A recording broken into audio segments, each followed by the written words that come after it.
नमस्कार, मैं हूं संजय शर्मा। आप देख रहे हैं 4 पीएम न्यूज़ नेटवर्क। दिल्ली का चुनाव उन लोगों के लिए बड़ा परेशानी भरा सबब बन गया है, जो सेक्युलर विचारधारा के हैं। मैं इधर जाऊं या उधर जाऊं, होता नहीं फैसला। एक तरफ उसका घर, एक तरफ मैं कदा। कुछ-कुछ इसी तरह की तर्ज पर दिल्ली की राजनीति जा रही है।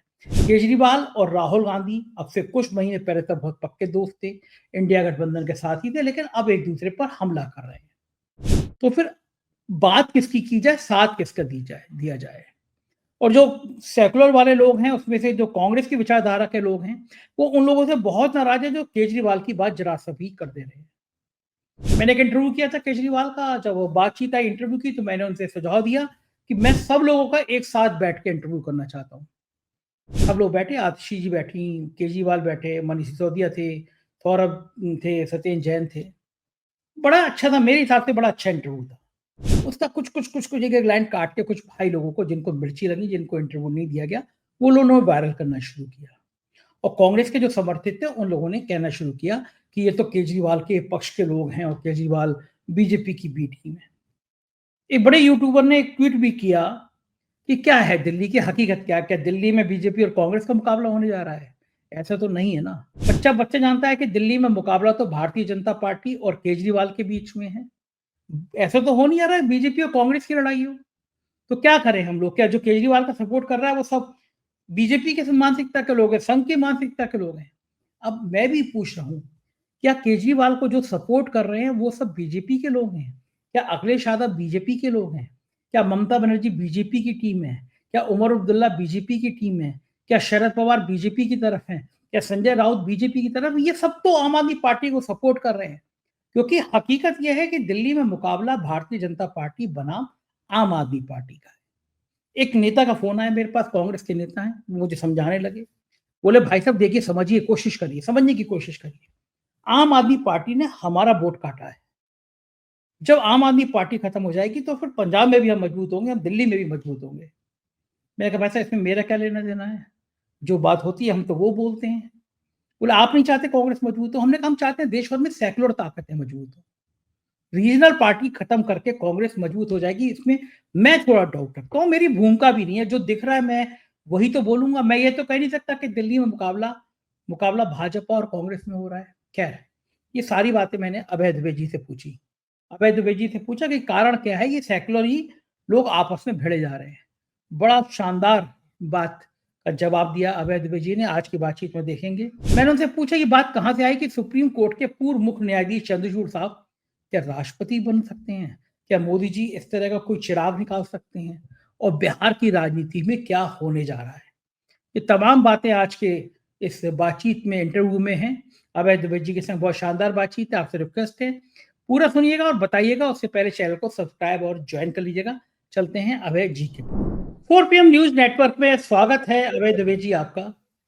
दिल्ली के लोग और सेकुलर लोग बड़े परेशान हैं।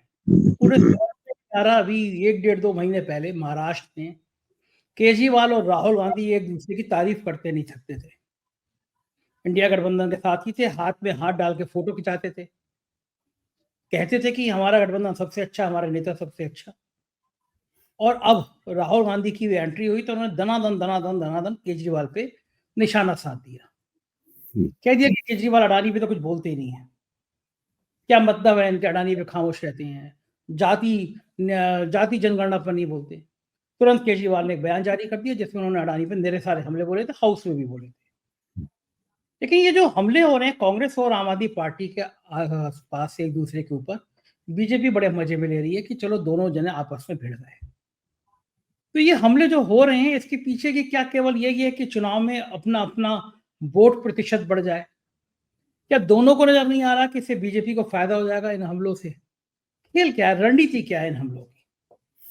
देखिए, मैं तो जरा थोड़ा अलग हटके देखता हूं। मेरा मानना है कि जो कांग्रेस की भूमिका है उसको भारतीय जनता पार्टी उसको लेके चिंतित है। वो बिल्कुल मजे नहीं ले रही है। वो बहुत ही सतर्कता पूर्वक, चौकन्नी होकर, पूरी आंख खोलकर और पूरा दिमाग साफ करके इस भूमिका को देख रही है। क्योंकि पिछले 2 चुनावों के बाद में ये तीसरा लगातार ऐसा चुनाव है जब कांग्रेस की भूमिका पिछले चुनावों से नहीं, मैं गलत कह गया, पिछले 2 चुनावों के बाद ये पहली बार ऐसा है जब कांग्रेस की भूमिका इस चुनाव में थोड़ी अलग तरह की है। उसकी एक वजह है, उसकी वजह यह है, उसकी वजह के केंद्र में एक शब्द है एंटी इनकम्बेंसी। एंटी इनकम्बेंसी जाहिर है कि सरकार के खिलाफ जनता की नाराजगी होती है, उसको अंग्रेजी में एंटी इनकम्बेंसी कहते हैं। अच्छा, तो 10 साल बहुत होते हैं किसी भी पार्टी के लिए। 10 साल सरकार में कोई पार्टी रहती है तो उसके खिलाफ जनता के कुछ ना कुछ हिस्सों में कुछ नाराजगी हो जाती है, कितनी भी अच्छी सरकार चलाई हो।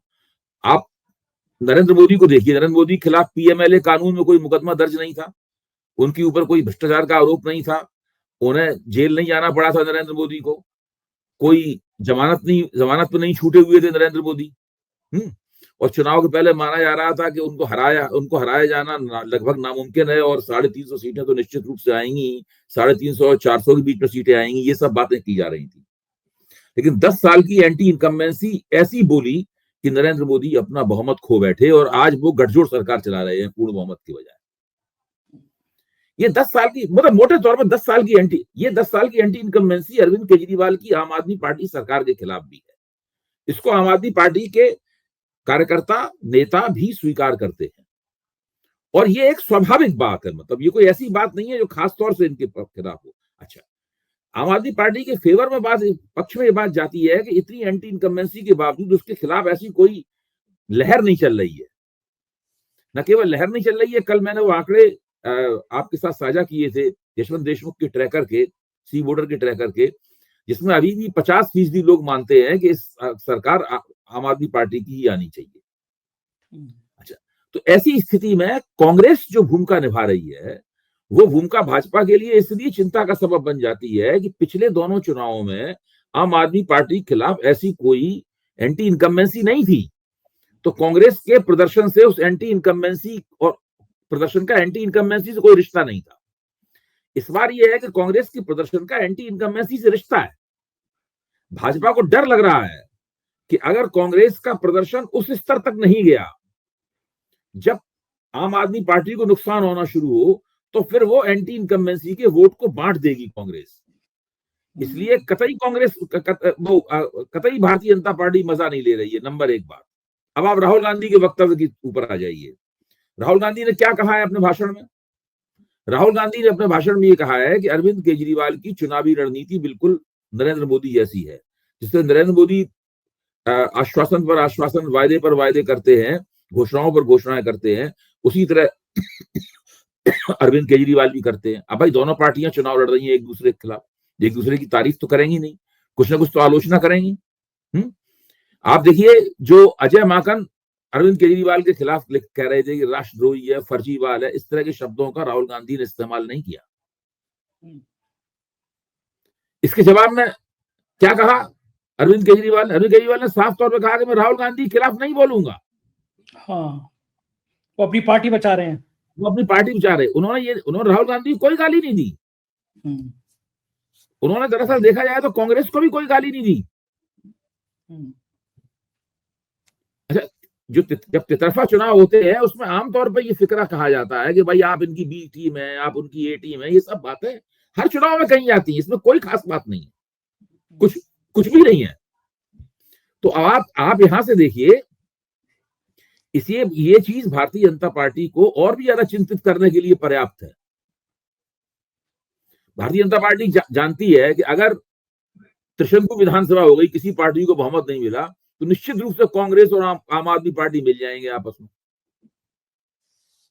भाई आपको याद होगा कि 2013 में जब आम आदमी पार्टी पहला चुनाव लड़ रही थी तो उसकी कैंपेन भाजपा के खिलाफ नहीं थी, उसकी कैंपेन कांग्रेस के खिलाफ थी, क्योंकि शीला दीक्षित मुख्यमंत्री थी और बहुत ताकतवर मुख्यमंत्री थी, 3 बार चुनाव जीत चुकी थी, और अरविंद केजरीवाल शीला दीक्षित के खिलाफ चुनाव लड़ रहे थे।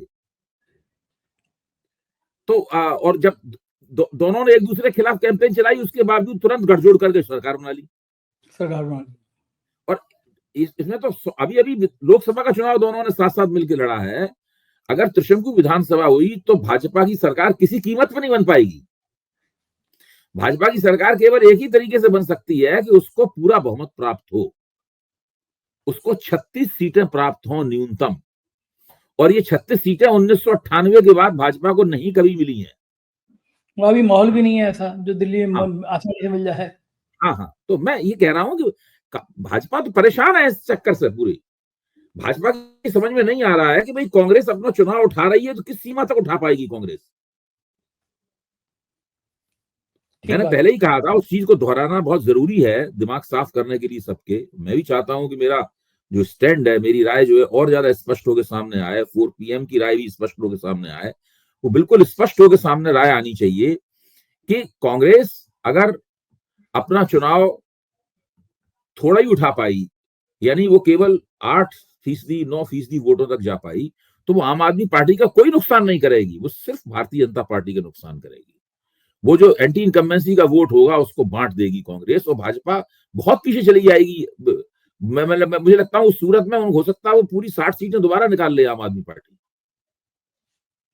तो आपका कहने का अब कांग्रेस ने अगर बहुत चुनाव उठाया, अपना 15-16% की तरफ गई, तो हो सकता है कि भाजपा को थोड़ा फायदा हो, लेकिन तब भी भाजपा पूरी तरह चुनाव जीतने की स्थिति में आने की नहीं हो पाएगी। तो मैं ये कह रहा हूं कि भाजपा काफी संकट में अपने आप को महसूस कर रही है दिल्ली के अंदर, और उस संकट में वो अनिश्चितता भी है जो कांग्रेस के चुनाव से पैदा हुई है।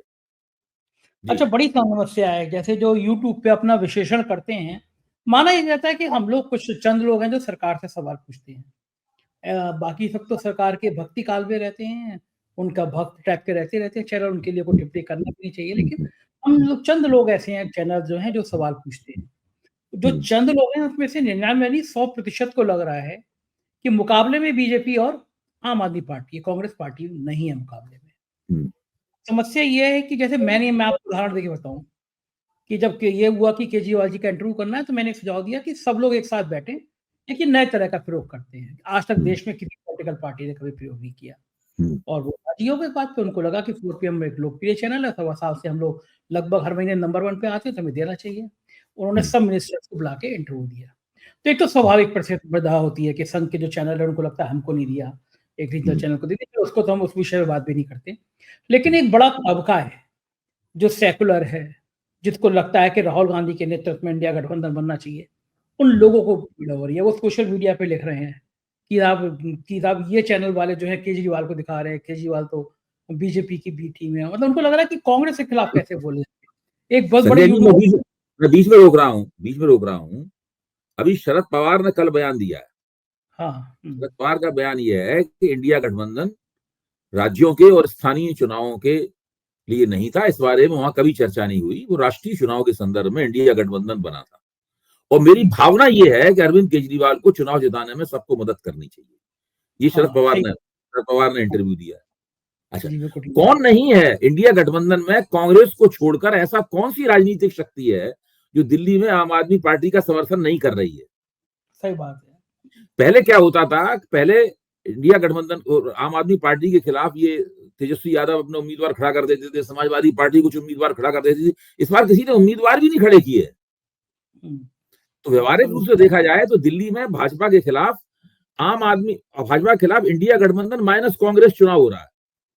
हाँ, सही बात है। कांग्रेस के अलावा बाकी हाँ, इंडिया गठबंधन माइनस कांग्रेस चुनाव हो रहा है यहाँ पे। हाँ, देखिए उमर अब्दुल्ला हो गया। ऐसा लोकसभा चुनाव में भी कई जगह हुआ है भाई। लोकसभा चुनाव में ममता बनर्जी कह सकती थी कि इंडिया गठबंधन माइनस CPM और माइनस कांग्रेस लड़ रहा है वहां पे पश्चिम बंगाल में। अभी जब उपचुनाव हुए उत्तर प्रदेश में, जब कांग्रेस ने अपने उम्मीदवार देने से मना कर दिया, तो अखिलेश ने क्या कहा?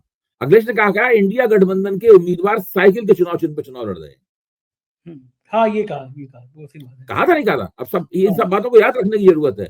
तो मैं ये कह रहा हूं कि ऐसा कुछ भी नहीं है। इंडिया गठबंधन की सभी पार्टियां आम आदमी पार्टी के साथ हैं, कांग्रेस को छोड़कर।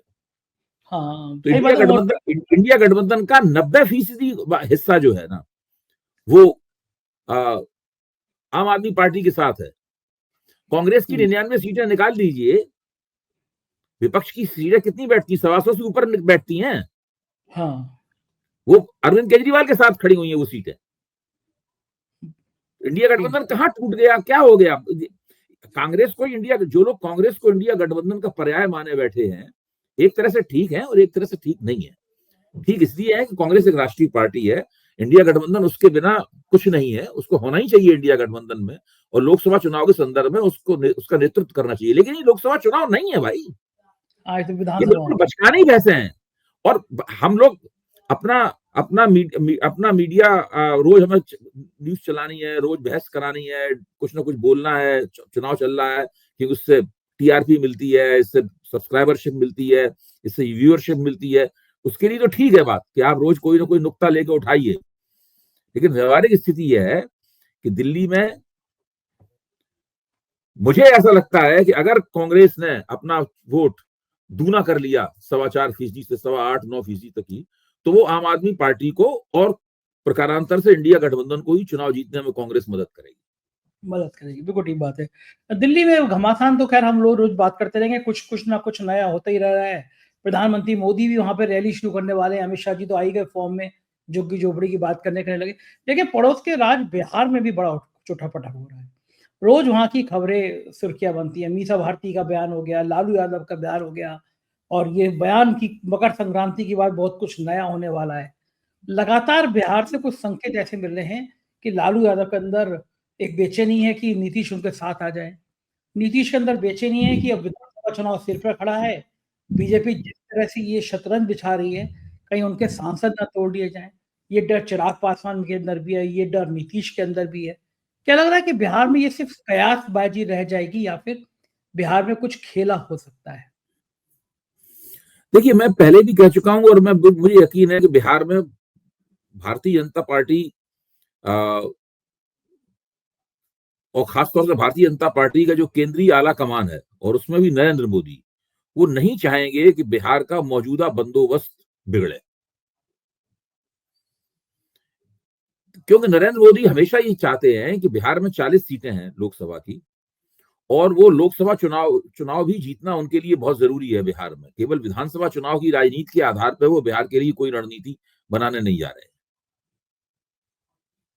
बिहार में भाजपा अभी भी ऐसे बहुत से सामाजिक तबके हैं जिनमें भाजपा भाजपा की पैठ नहीं है। इसकी वजह से नरेंद्र मोदी चाहते हैं कि अभी फिलहाल नीतीश कुमार भाजपा के साथ बने रहें, और इसलिए वो कोई जो शक्तियों राजनीतिक शक्तियों का संतुलन है, उस संतुलन को वो बिगाड़ने की कोशिश नहीं करेंगे। और अगर बिहार प्रदेश भाजपा में ऐसे तत्व हैं जो संतुलन को बिगाड़ना चाहते हैं, तो मुझे लगता है कि आला कमान बयानबाजी वगैरह होती रहेगी, उसके बावजूद आला कमान उनको कोई ऐसा कदम उठाने से रोकेगा। मेरी ऐसी राय है। मुझे नहीं लगता कि नीतीश कुमार को निकाल देने से गठजोड़ से, या नीतीश कुमार नाराज होकर फिर से महागठबंधन के साथ चले जाएं, या इस तरह की कोई घटना हो जाए तो उससे कोई भाजपा को फायदा होगा या एनडीए को फायदा होगा। नहीं होगा फायदा, उससे वो अपने पैरों में कुल्हाड़ी मार लेंगे ऐसा करके। पिछली बार जब नीतीश कुमार गठजोड़ छोड़ के, एनडीए छोड़ के महागठबंधन में गए थे, तो उनके खिलाफ बिहार में बाकायदा एक साजिश हो रही थी उनको सत्ता से हटाने की, जिनकी खबर उन्हें लग गई थी, भनक लग गई थी, और वो रातों रात उन्होंने पाला बदल लिया था। अब वो ऐसा कोई काम करने को तैयार नहीं है, और सूरत भी बदली हुई है। उनकी पार्टी एनडीए की दो बैसाखियों में से एक है। फिर दो तीन मोर्चे भाजपा खोलने पड़ेंगे आपको। यहाँ पे सरकार बचानी पड़ेगी, वहां आपको तमाम एमपीज हैं, उनके तमाम सांसद हैं जो जनता दल यूनाइटेड के, उनका दल बदल कराना पड़ेगा। वो कितना हो पाएगा, कितना नहीं हो पाएगा, उसका बहुत बुरा संदेश एनडीए के दूसरे घटक दलों को जाएगा। तेलुगु देशम को बहुत बुरा संदेश जाएगा। वो कोई अच्छी स्थिति थोड़ी ना होगी। हाँ, ये बात तो ठीक है, लेकिन मुझे एक चीज़ और लगती है, जहाँ तक मैं बिहार हाँ। की राजनीति को समझ पाया भेजी, मुझे लगता है कि क्षेत्रीय दल हमेशा ये चाहते हैं, चाहे तुम हो चाहे हम आए, लेकिन हम्म, राष्ट्रीय दलों का प्रभुत्व ना बने, चाहे वो हम्म, कांग्रेस हो चाहे वो भाजपा हो। तो हम्म, मेरे पास जो फीडबैक एक बिहार से आया था, कुछ बड़े जिम्मेदार किस्म के लोगों ने मुझसे कहा, पॉलिटिकल लोगों ने, कि हम्म, लालू यादव को लग रहा था कि नीतीश कमजोर हो रहे हैं, और हम्म, नीतीश कमजोर हो रहे हैं, एनडीए में बीजेपी की ताकत बढ़ रही है बिहार में। हम्म, तो इसलिए ये ट्रम्प चाल चली गई लालू की तरफ से कि नीतीश की अहमियत बढ़ाने को ये संदेश दिया जाए कि नीतीश हमारे साथ आ रहे हैं, नीतीश छोड़ सकते हैं। इससे बीजेपी डरेगी और नीतीश को और महत्व देगी। लालू के लिए नीतीश ज्यादा बेहतर है या बीजेपी का बिहार में आना? क्योंकि बीजेपी जब एंटर करती है तो फिर घमासान मचाती है, ये हमने कई राज्यों में देखा है। तो लालू यादव क्या क्या इस नीतीश की हवा के पीछे लालू यादव का क्या ये गेम प्लान भी हो सकता है कि रीजनल पार्टी मौजूद रहे, चाहे वो मौजूद रहे या हम रहें, हम्म, बीजेपी की ताकत ना बढ़े बिहार में। हो सकता है ये बात, मैं इससे इनकार नहीं कर रहा हूं। आप अगर जो बार बार राष्ट्रीय जनता दल की तरफ से बातें कही जाती हैं कि नीतीश हमारे, अभी मीसा भारती ने कहा नीतीश हमारे गार्जियन है, उनका स्वागत है अगर वो आना चाहें, लालू ने भी कहा है, तेजस्वी भी कभी कभी इस बात को कहते रहे हैं। तो ये सब बातें जो कही जाती हैं, इसके पीछे हो सकता है कि एनडीए के अंदर नीतीश कुमार की स्थिति को मजबूत करने वाली बात रही हो। इसका असर ये पड़े, नीतीश वहां पर एनडीए के अंदर और मजबूत हो जाए, और भारतीय जनता पार्टी थोड़ा सा अगर उन्हें कहीं से अस्थिर करना चाहती है तो उससे वो भारतीय जनता पार्टी परहेज करे। एक ये भी बात हो सकती है। लेकिन अब आप देखें कि ये इस प्रकार का विश्लेषण हम लोग करते हैं तो इसमें काफी कुछ दूर की कौड़ी सी लगती है बात ये। अब इस चीज की आवश्यकता क्या है? ऐसा लालू यादव करें, इस चीज की आवश्यकता है क्या? देखिए, चुनाव बिहार के चुनाव में कम से कम 8 से 10 महीने हैं। ये एक लंबी अवधि है, लेकिन उसके बावजूद बिहार में सब कुछ चुनाव की दृष्टि से ही सारा कुछ हो रहा है। तो हम लोगों को हमेशा ध्यान रखना चाहिए कि इस बार 2015 में जो स्थिति थी या 2020 में जो स्थिति थी वैसी स्थिति नहीं है। इस वक्त भारतीय जनता पार्टी केंद्र में बहुमत की सरकार नहीं चला रही है। वो नीतीश कुमार पर निर्भर है और चंद्रबाबू नायडू पर निर्भर है। इन दो पार्टियों पर वो निर्भर है। अगर इन दो निर्भर पार्टियों में से किसी एक पार्टी का समर्थन उससे हटता है तो वो मजबूर हो जाएगी उस पार्टी के उस पार्टी के सांसदों को तोड़ने के लिए। ऐसी स्थिति में बड़ा ही गंद फैलेगी, बहुत ही राजनीतिक गंद फैलेगी। इतनी राजनीतिक गंद फैलेगी कि उसको संभाल पाना मुश्किल हो जाएगा। और भाजपा कभी नहीं चाहेगी कि इस प्रकार का एक पूरा नजारा बने जिसमें सारा जो शांतिपूर्वक सरकार चल रही है सारा कुछ गड़बड़ाते हुए दिखे। बहुत बड़ी गलती करेंगे बिहार प्रदेश भाजपा वाले अगर वो नीतीश कुमार के दिमाग में ये बात डाल दें कि उनसे मुख्यमंत्री की कुर्सी छीनी आने वाली है। नीतीश कुमार इस मामले को लेकर बहुत संवेदनशील है। वो 100% पलटा मार जाएंगे। कुर्सी नहीं आनी चाहिए। नहीं, कोई नहीं छोड़ना चाहता है, और नीतीश कुमार तो खासतौर से नहीं छोड़ना चाहते। कोई नहीं छोड़ना चाहता है। वो 100% पलटा मार, अगर वो पलटा मार के महागठबंधन के पास चले गए ना तो भाजपा को बहुत परेशानी होगी, बहुत दुखी होगी, भाजपा को बहुत मुश्किल होगी सभी चुनावों में। ये जो नीतीश कुमार के पास जो 15-16% वोट है, वो वोट जितने भाजपा को अच्छे लगते हैं उतने लालू यादव को भी अच्छे लगते हैं। ठीक बात है, वो मार सारी उन्हीं वोट बैंक की है। हाँ, और क्या। हाँ, लोग लेकिन ये भी सोच रहे हैं कि नीतीश जी बीमार रहने लगे हैं, थोड़ी याददाश्त लोग कहते कम हो गई है। उनको लगता है कि नीतीश के बाद कौन, तो वो वोट बैंक कहाँ चला देखिए, ये सब छोटी मोटी बातें होती रही। मेरा तो मानना है नीतीश कुमार जी इस पर सीन पर नहीं रहेंगे, चाहे स्वास्थ्य खराब होने की वजह से रहें या किसी और वजह से रहें।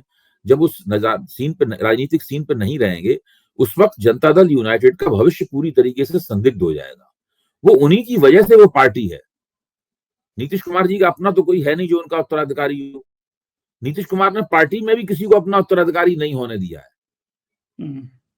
नीतीश कुमार ने पार्टी में, उनका दरअसल कोई उत्तराधिकारी नहीं है। कोई भी ऐसा बंदा नहीं है जो कि खड़े होकर ये कहे कि नीतीश कुमार कहें कि भाई अगर हम बीमार हो जाएं, जैसे होता नहीं किसी दफ्तर में कोई अफसर छुट्टी चला जाता है तो उसका एक लिंक अफसर बनाया जाता है, जब ये छुट्टी से वापस आ जाएगा तब तक ये फाइल ऑफ दस्तखत ये करेंगे। तो ऐसा भी कोई बंदा नहीं है नीतीश कुमार की जगह फाइल ऑफ दस्तखत करने के लिए तैयार हो, बताया गया हो।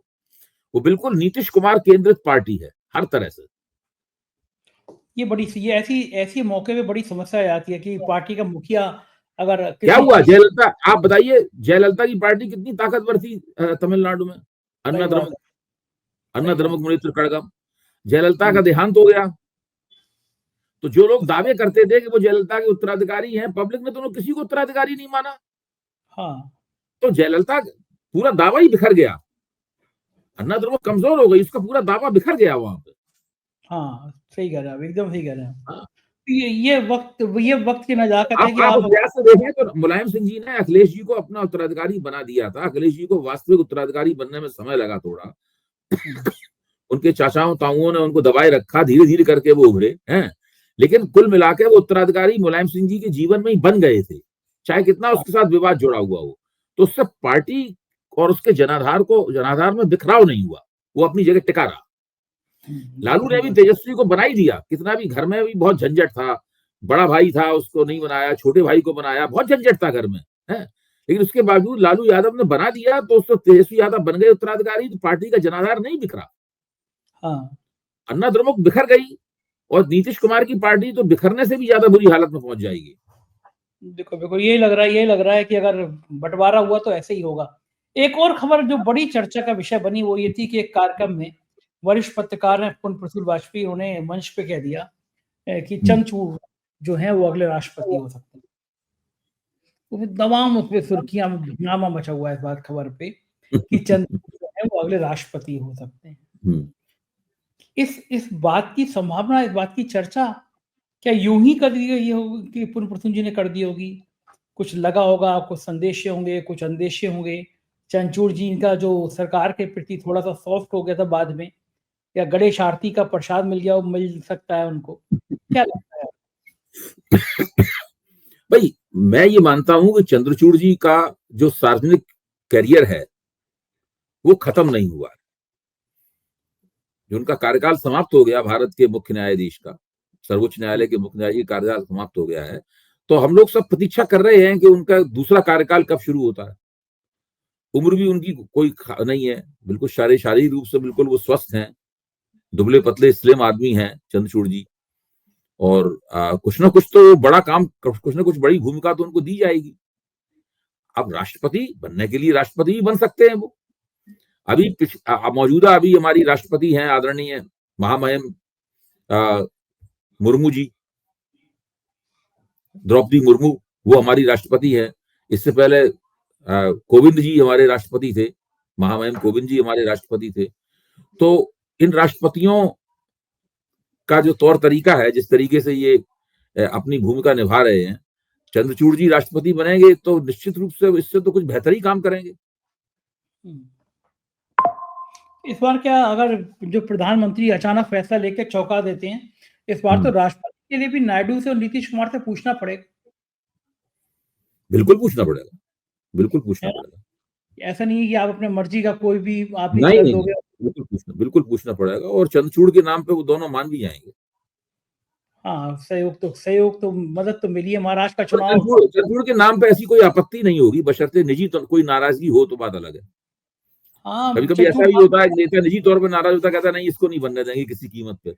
ऐसा भी होता है, नेता किसी तरह से नाराज हुआ, तो ठीक है अब मौका मिला है पूरी हिसाब साफ करने का, अब नहीं बनने देंगे इसको। कुछ ही नेता ऐसे थे जो उन्होंने बहुत खुल के बगावत की। संजय राउत ने कह दिया था कि महाराष्ट्र के चुनाव इन्होंने महाराष्ट्र का जो फैसला था वो जानबूझ डाले रखा, और गंभीर आरोप लगा दिए थे चंद्रचूड़ पे। लेकिन ये बात तो सही कह रहे हैं, ऐसे बहुत कम नेता हैं जिन्होंने चंद्रचूड़ पे ऐसे हमले किए हों।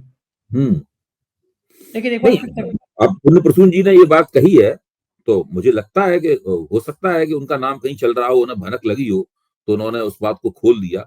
लेकिन इससे वो जो एक ताज्जुब वाली बात जो होती है, लोगों को अचरज में नरेंद्र मोदी डाल देते हैं, वो बात तो खत्म हो गई ना इससे। हाँ, ये तो खुल गया मामला, सामने आ गया, चर्चा में आ गया। बात ठीक है, लेकिन आने वाले टाइम में पता चलेगा खेल है क्या। बहुत शुक्रिया अभय जी, आपने इतनी शानदार बातचीत की। Thank you. तो ये थे अभय दुबे जी, और आपने पूरी बातचीत सुनी। मुझे यकीन है ये बातचीत आपको पसंद आई होगी। आपकी राय का मुझे बेसब्री से इंतजार रहता है, बताइएगा जरूर। शुक्रिया, थैंक यू।